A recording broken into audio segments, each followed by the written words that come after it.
Friends, మనం చాలాసార్లు స్టాక్లో మనం ప్రైస్ చూస్తాం, కానీ ఆ ప్రైస్ కరెక్టా కాదా అని ఎలా తెలుస్తుంది? For example, company share 100 rupees ఉందంటే అది చీపా, కాస్ట్లీయా? ఈ క్వశ్చన్కి ఆన్సర్ చెప్పడానికి ఒక పవర్ఫుల్ కాన్సెప్ట్ అయితే ఉంది ఫ్రెండ్స్. అదే PB ratio, price to book ratio. సింపుల్గా చెప్పాలంటే కంపెనీ యాక్చువల్ వాల్యూతో కంపేర్ చేసి మనం ఎంత ప్రైస్ పే చేస్తున్నాం అనేది చూపిస్తుంది అన్నమాట. ఈ కాన్సెప్ట్ అర్థమైతే ఓవర్ ప్రైస్ స్టాక్స్ని అవాయిడ్ చేయొచ్చు, చీప్ ఆపర్చునిటీని ఐడెంటిఫై చేయగలుగుతారు అన్నమాట. First of all, PB ratio అంటే ఏంటి? పీబీ రేషియో అంటే ప్రైస్ టు బుక్ రేషియో అన్నమాట. ఇది కంపెనీ షేర్ ప్రైస్ని కంపెనీ బుక్ వాల్యూతో కంపేర్ చేస్తుందన్నమాట. బుక్ వాల్యూ అంటే కంపెనీ టోటల్ అసెట్ నుండి టోటల్ లయబిలిటీస్ని మైనస్ చేసి మిగిలిన రియల్ వాల్యూ మాట. సింపుల్గా చెప్పాలంటే కంపెనీ అన్ని అసెట్స్ అమ్మితే డెబిట్ కట్టేసాక మిగిలిన అమౌంట్ మాట. ఇప్పుడు ఆ వాల్యూని షేర్తో డివైడ్ చేస్తే బుక్ వాల్యూ పర్ షేర్ వస్తుందన్నమాట. పీబీ రేషియో అంటే share price divided by book value. మీకు అర్థమవుతుంది కదా ఫ్రెండ్స్?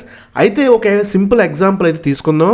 ఒక కంపెనీ టోటల్ అసెట్స్ 100 crores ఉన్నాయనుకోండి, లయబిలిటీస్ 20 crore ఉంది, మిగిలినంత 80 crore కంపెనీ రియల్ వాల్యూ మాట. టోటల్ షేర్స్ 10 crores ఉంటే బుక్ వాల్యూ పర్ షేర్ ఎంత అవుతుంది? 8 రూపీస్. ఇప్పుడు షేర్ ప్రైస్ ఎంత? 40 రూపీస్ ఉంటే PB 40 divided by 8 equal to 5 rupees మాట. దీనికి మీనింగ్ ఏంటి అంటే కంపెనీ యాక్చువల్ వాల్యూ 8 రూపీస్ ఉంటే మార్కెట్ 40 రూపీస్ పే చేస్తుంది, అంటే 5 times ఎక్కువ ప్రైజ్ పే చేస్తుంది అన్నమాట. అండ్ రిపోర్ట్లో పీబీ రేషియో ఎక్కడ చూడాలని బట్టి చాలామంది అడుగుతుంటారు.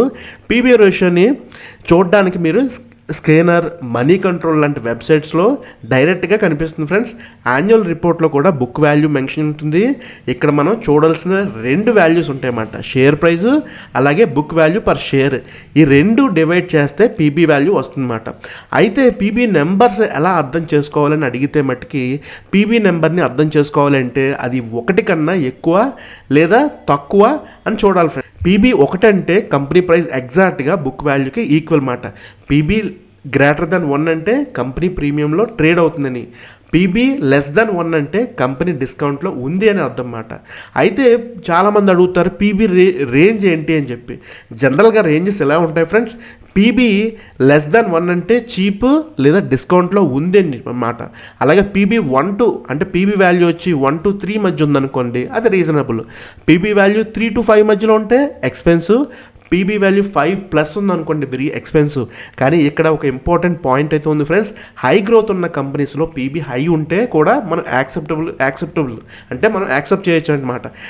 దీనికి ఇది క్లారిటీ కోసం అయితే ఒక ఎగ్జాంపుల్ తీసుకుందాం. అయితే ఎగ్జాంపుల్గా 2 కంపెనీస్ తీసుకుందాం ఫ్రెండ్స్. కంపెనీ ఏ ఉంది, కంపెనీ బి ఉంది.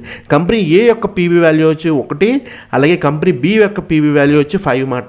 డైరెక్ట్గా కంపెనీ ఏ బెటర్ అని చెప్పలేం ఫ్రెండ్స్. కంపెనీ బి ఫాస్ట్గా గ్రో అవ్వచ్చు కాబట్టి మార్కెట్ ప్రీమియం పే చేస్తుందన్నమాట. కంపెనీ ఏ చీప్ ఉంటే కూడా గ్రోత్ లేకపోతే యూజ్లెస్ అవుతుంది ఫ్రెండ్స్.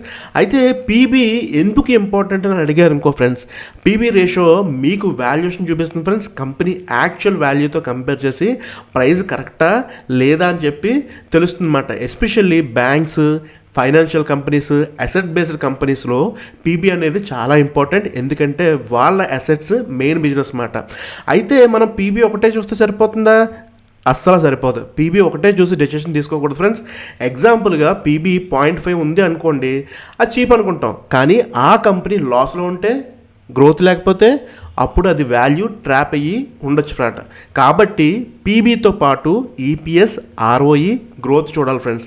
ప్రాక్టికల్గా ఎలా యూజ్ చేయాలని అడిగితే మట్టుకి మీరు నెక్స్ట్ టైం స్టాక్ అనలైజ్ చేసేటప్పుడు పీబీ చెక్ చేయండి, బుక్ వాల్యూతో కంపేర్ చేసి ప్రైస్ ఎక్కువ ఉందా తక్కువ ఉందా అని చూడండి. తర్వాత ఆర్ఓఈ చూడండి.